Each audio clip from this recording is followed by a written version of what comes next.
अस्सलाम वालेकुम and welcome to learn and grow. Electrostatic lecture series का आज हमारा लेक्चर नंबर 6 है, जिसमें आज हम करने वाले हैं जी गॉसेस लॉ।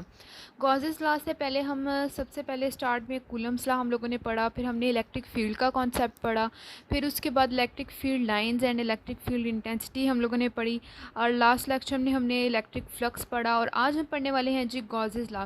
ये बिल्कुल एक सीरीज़ की तरह चल रहा है। अगर आपने आगे वाले कॉन्सेप्ट्स को स्टडी करना है तो उसके लिए आपको पिछली वीडियोज़ को देखना ज़रूरी है, इसलिए आप मेरे चैनल पर पिछली तमाम वीडियोस को देख सकते हैं। अच्छा, गॉसेस लॉ। अब जिस तरह हमने कूलम्स लॉ पहले फाइंड किया, फिर हमने कूलम्स फोर्स निकाली और फिर उसी कूलम्स फोर्स से हमने इलेक्ट्रिक फील्ड फाइंड की थी। इसी तरह गॉसेस लॉ जो है ये भी एक बहुत ही इंपॉर्टेंट लॉ है इलेक्ट्रोस्टैटिक्स का, और ये कंपैरेटिवली कूलम्स लॉ से आसान है।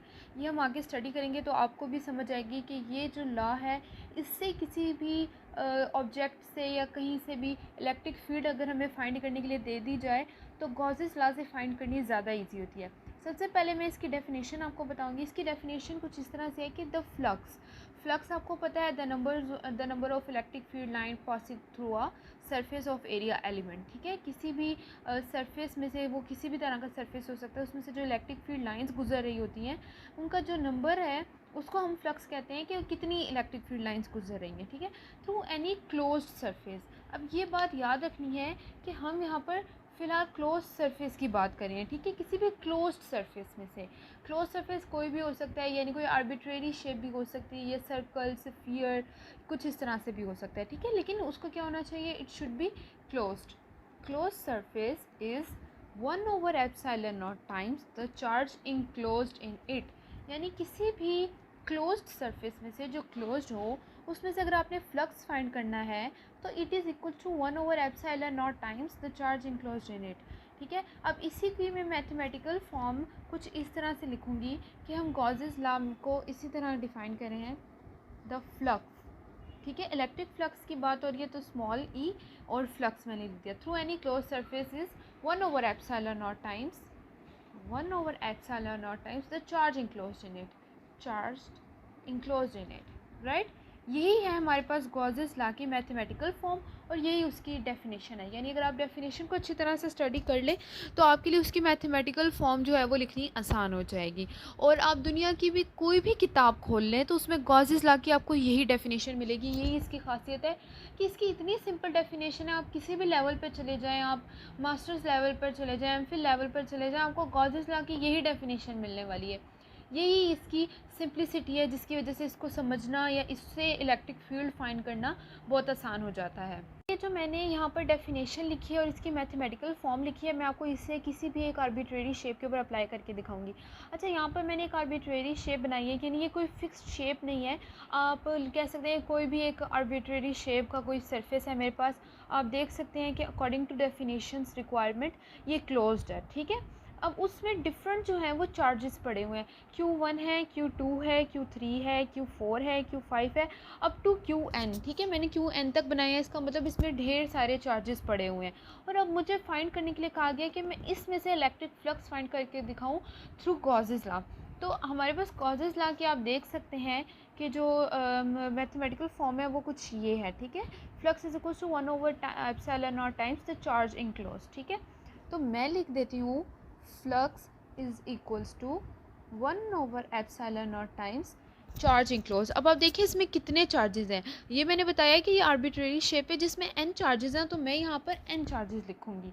Q1 plus Q2 plus Q3 up to Qn, क्योंकि मेरे पास n तक चार्जेस पड़े हुए हैं। ठीक है, अब मैं मान लेती हूँ कि ये जो टोटल चार्जेस हैं इनका जो सम है वो इस Q के इक्वल है, कैपिटल Q के। ठीक है, तो मेरा जो फ्लक्स हो जाएगा through this arbitrary surface is equals to this. ठीक है, मैंने यही आपको इस डेफिनेशन में बताया, और यही देखें यहाँ पे हमारे पास इलेक्ट्रिक फ्लक्स आ गया। तो गॉसेस लॉ से इलेक्ट्रिक फ्लक्स फाइंड करना बहुत इजी है, और फिर इसी से हम इजीली इलेक्ट्रिक फील्ड भी फाइंड कर सकते हैं। ये मैं आगे इसकी एप्लीकेशंस में आपको समझाती हूँ। फिलहाल हम इसकी फ़र्स्ट एप्लीकेशन की तरफ बढ़ते हैं। एप्लीकेशन नंबर 1 है मेरे पास कि मैंने फील्ड फाइंड करनी है inside the hollow charge sphere. Hollow charge sphere सबसे पहले मैंने लेना है और उसमें से मैंने फील्ड फाइंड करनी है। अच्छा, अब मैं यहाँ पर आपको 3 स्टेप्स बताने वाली हूँ वो 3 स्टेप फॉलो करेंगे आप, तो आपके पास चाहे कोई भी शेप हो, अब यहाँ पर तो सफ़ियर है, चाहे आपको सर्कल गिवन हो, हॉलो सफ़ियर हो, नॉन हॉलो सफ़ियर हो, या फिर आपके पास सॉलिड सफ़ियर हो, सिलेंडर हो, पैरेलल कैपेसिटर्स हो, यानी कोई भी शेप आ जाए, आप बस वो 3 स्टेप्स अप्लाई करेंगे और उसके बाद गॉसेस लॉ से आप फील्ड फाइंड कर सकते हैं। वो 3 स्टेप्स बहुत ही ईजी हैं और वो कौन कौन से हैं मैं आपको पहले वो बता देती हूँ। स्टेप 1 आपका हमेशा यही होगा कि आपने जी एक इमेजिनरी सरफेस बनाना है, ठीक है। इमेजिनरी सरफेस कुछ इस तरह से बनाएंगे आपके, जिस तरह फॉर एग्जांपल आपके पास सफ़ियर है, तो सफ़ियर क्या है, सर्कल फॉर्म में है, तो आप वो इमेजिनरी सरफेस जो बनाएंगे वो सर्कुलर फॉर्म में बनाएंगे। लेट से आपके पास कोई सिलेंडर है तो आप सिलेंड्रिकल फॉर्म में बनाएंगे, यानी इमेजिनरी सरफेस होगा। और आपके पास ये वैसे कोई फिक्स्ड नहीं है कि आप किस फॉर्म में बनाएंगे, लेकिन मैं आपको ये आइडिया दे रही हूँ क्योंकि 99.5% यही रूल फॉलो होता है कि अगर सर्कुलर फॉर्म है आपके पास तो आप सर्कुलर इमेजिनरी सरफेस बनाएं। अब देखिए जैसे यहाँ सफ़ियर की बात हो रही है, तो सफ़ियर एक सर्कुलर फॉर्म है, तो मैं इस एप्लीकेशन में सर्कुलर इमेजिनरी सरफेस बनाने वाली हूँ। सिलेंड्रिकल फॉर्म है, आप जितनी भी दुनिया में सिलेंड्रिकल फॉर्म्स आएंगी, आपने उन सारों का इमेजिनरी सरफेस जो बनाना है वो सिलेंड्रिकल बनाना है, ठीक है। पासिंग थ्रू द पॉइंट, अच्छा वो उस पॉइंट के ऊपर से पास कर रहा होगा जिस पॉइंट पे आपने इलेक्ट्रिक फील्ड फाइंड करनी है, which at which electric field is to find out, यानी जिस पॉइंट पे आपने इलेक्ट्रिक फील्ड फाइंड करनी है ना, वो सरफेस जो है वो उस पॉइंट से पास करना चाहिए जहाँ से आपने इलेक्ट्रिक फील्ड फाइंड करनी है। दुनिया में चाहे आप किसी भी शेप के लिए गॉसेस लॉ सॉल्व कर रहे हैं, ये वाले 3 पॉइंट्स जो हैं वो सेम रहेंगे, ठीक है। स्टेप 2 क्या होगा कि आपने चार्ज जो उस सरफेस ने इंक्लोज किया है, इमेजिनरी सरफेस ने, वो फाइंड कर लेना है। थर्ड पे आपने गॉसेस लॉ लगा देना है और आपसे फील्ड निकाल लेनी है। अच्छा, अब ये 3 स्टेप्स आप बेशक लिख लें, नोट डाउन कर लें, और उसके बाद जब मैं ये वाली एप्लीकेशन लिखवाऊंगी, आपको करवाऊंगी, तो आप इन तीनों स्टेप्स को टैली कीजिएगा और आप देखेंगे कि ये बिल्कुल सेम मैंने यही 3 स्टेप्स को फॉलो करके एप्लीकेशन नंबर 1 जो है वो सॉल्व करने वाली हूँ। यानी मैं एक हॉलो चार्ज सफ़ियर जो है उसके इनसाइड इलेक्ट्रिक फील्ड फाइंड करने वाली हूँ। जी, तो ये मैंने एक सफ़ियर बना लिया है, ये हॉलो है, मीन्स इसके अंदर कुछ भी नहीं है। हॉलो सफ़ियर की एग्जांपल में मैं आपको दे सकती हूँ, फुटबॉल है, बॉल्स होती हैं जिस तरह से, यानी जो अंदर से बिल्कुल खाली हो वो। अच्छा, मतलब जो जिस तरह आप फुटबॉल ले रहे हैं ना, ये इसकी सबसे परफेक्ट एग्जांपल है। अब जिस तरह एप्पल है, मतलब एप्पल भी जो होता है वो वैसे तो राउंड ही होता है, लेकिन एप्पल जो होता है वो अंदर से फिल्ड होता है, ठीक है। तो ये हॉलो सफ़ियर की बात हो रही है जिसके अंदर कुछ भी नहीं है, खाली है जो अंदर से बिल्कुल। फुटबॉल है, जो आम क्रिकेट बॉल होती है वो वाली बॉल, इसकी सबसे जो अच्छी एग्जांपल है वो यही है, ठीक है ना। सफ़ियर है, हॉलो सफ़ियर है, and it is charge sphere. तो मैंने कंसिडर कर लिया इसके अराउंड क्या है जी, पॉजिटिव चार्ज है, ठीक है। और हमने क्या फाइंड करनी है, फील्ड फाइंड करनी है इनसाइड इट। इनसाइड में किसी भी एक पॉइंट पे इसकी फील्ड फाइंड करती हूँ। लेट्स से मैं कह देती हूँ कि मैंने इस पॉइंट पे इसकी इलेक्ट्रिक फील्ड फाइंड करनी है, राइट।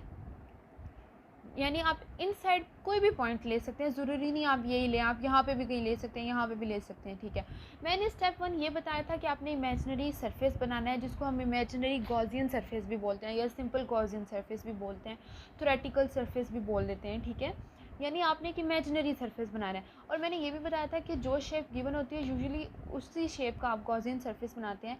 अब देखिए यहाँ पे सर्कुलर शेप गिवन है, तो मैंने बताया था सर्कुलर होगी तो सर्कुलर ही बनाएंगे।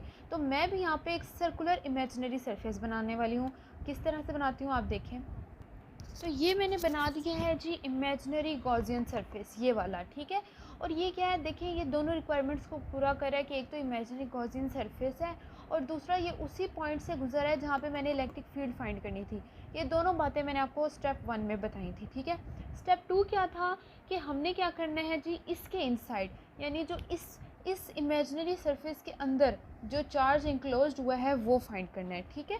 अब हम वो फाइंड करते हैं कुछ इस तरह से। अब आपको मैंने बताया है कि ये क्या है जी, ये एक होलो सफ़ियर है, ठीक है। और होलो सफ़ियर के अंदर कोई चार्ज नहीं है, मैंने यहाँ पे कोई चार्ज नहीं ड्रॉ किया हुआ, सारे चार्जेस कहाँ हैं आप देखिए, बाहर की तरफ हैं, ठीक है। तो इसका मतलब कि इस सरफेस के अंदर भी कोई चार्ज नहीं है, तो मैं लिख दूँगी Q is equals to 0, right. तो Q इज़ इक्वल्स टू अगर 0 आ गया हमारे पास कि चार्ज क्या है, नहीं है, कोई भी अंदर चार्ज नहीं है, बिकॉज ये होलो सफ़ियर है। तो जो फ्लक्स है वो क्या है, Q ओवर एप्सिलॉन नॉट, यही है ना फ्लक्स हमारे पास, 1 over epsilon not times the charge enclose. तो Q तो है नहीं, इसका मतलब फ्लक्स क्या आ गया है, 0, यानी इलेक्ट्रिक फ्लक्स 0 आ गया। इसका ये मतलब है कि इसमें से कोई इलेक्ट्रिक फील्ड लाइन नहीं गुजर रही। फ्लक्स आ गया हमारे पास ज़ीरो। अब हमने फाइंड क्या करनी थी जी, इलेक्ट्रिक फील्ड फाइंड करनी है। आपको पता है कि फ्लक्स का फार्मूला ये होता है ई ए कॉज ऑफ थीटा, या फिर हम इसको कुछ इस तरह से भी लिखते हैं, flux is equals to E dot A. ठीक है, ये हमारे पास फ्लक्स का फार्मूला है। अच्छा, अब इस इक्वेशन को मैं इक्वेशन नंबर 1 कह देती हूँ। हमें इक्वेशन नंबर 1 से पता है कि फ्लक्स का आंसर क्या है, ज़ीरो है हमारे पास। इस हमारे जो हमारे पास गिवन एग्जांपल थी उससे फ्लक्स का आंसर हमारे पास ज़ीरो आया है। ठीक है, तो इसका मतलब है E dot A is equals to zero, right. Equation number 1 और इक्वेशन नंबर 2 को कंपेयर किया तो ये वाली साइड और ये वाली साइड जो होंगी वो आपस में कंपेयर होंगी। क्यों? क्योंकि फ्लक्स सेम है, यानी ये इलेक्ट्रिक फ्लक्स है। ठीक है, यानी अगर किसी भी दो इक्वेशन की एक साइड सेम हो तो उसकी दोनों दो साइड्स, जो दूसरी वाली दो साइड्स होती हैं, वो कंपेयर हो जाती हैं। ठीक है, इसका मतलब ये है कि E dot A is equals to zero है। अब E dot A is equals to zero है, इसका मतलब या तो इलेक्ट्रिक फील्ड जो है वो ज़ीरो है, या फिर क्या है जी, एरिया है वो ज़ीरो है। अब एरिया ज़ीरो मैं कहती हूँ कि नहीं हो सकता। क्यों नहीं हो सकता? आप देखें, एरिया कैसे ज़ीरो हो सकता है? मेरे पास ये सारा एरिया है ना, एरिया ऑफ स्फीयर हमें पता है 4 पाई आर स्क्वायर होता है।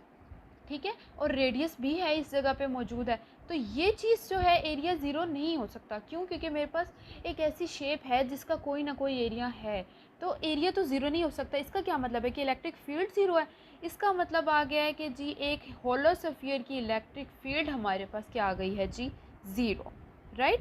अब आप ये कहीं से भी चेक कर सकते हैं कि जो एक होलो चार्ज स्फीयर होती है उसके इनसाइड अंदर जो इलेक्ट्रिक फील्ड होती है वो होती है ज़ीरो। तो ये था जी गॉसेस लॉ से हमने एप्लीकेशन नंबर 1 सॉल्व की है, और गॉसेस लॉ से हमने फील्ड फाइंड की है इनसाइड अ चार्ज स्फीयर। और मैंने तीनों स्टेप्स को देखिए फॉलो करके आपको दिखाया था। पहला स्टेप था इमेजिनरी सरफेस ड्रॉ करना, जिस पॉइंट पे आपने इलेक्ट्रिक फील्ड फाइंड करनी है वहाँ से वो इलेक्ट्रिक फील्ड जो गॉसियन सरफेस है वो गुजर रहा हो। सेकंड पे हमने क्या कहा था कि उसके अंदर चार्ज फाइंड करना, वो कर लिया। थर्ड पे हमने क्या कहा था कि गॉसेस लॉ अप्लाई किया, हमने गॉसेस लॉ अप्लाई किया, हमारे पास इलेक्ट्रिक फील्ड की आ गई ज़ीरो। उसके बाद हमने कहा था कि फ्लक्स का जो फार्मूला होता है वो ये होता है ई ए कॉज ऑफ थीटा, या तो एरिया ज़ीरो है या इलेक्ट्रिक फील्ड ज़ीरो है। एरिया मैंने बताया क्यों नहीं ज़ीरो हो सकता है, क्योंकि हमारे पास एक स्फीयर मौजूद है जिसका कोई ना कोई एरिया तो है। हाँ, इलेक्ट्रिक फील्ड ज़ीरो है, राइट। ये दोनों चीज़ें इस इक्वेशन को सेटिस्फाई करती हैं। तो हमारे पास एक होलो स्फीयर की इलेक्ट्रिक फील्ड आ गई ज़ीरो। तो इस वीडियो के बाकी जो पार्ट्स हैं वो मैं इंशाल्लाह बाद में अपलोड करूँगी। अगर आपको ये वीडियो अच्छी लगी हो, आपको गॉसेस लॉ समझ में आया हो, तो प्लीज़ मेरे चैनल को सब्सक्राइब करें। Thank you so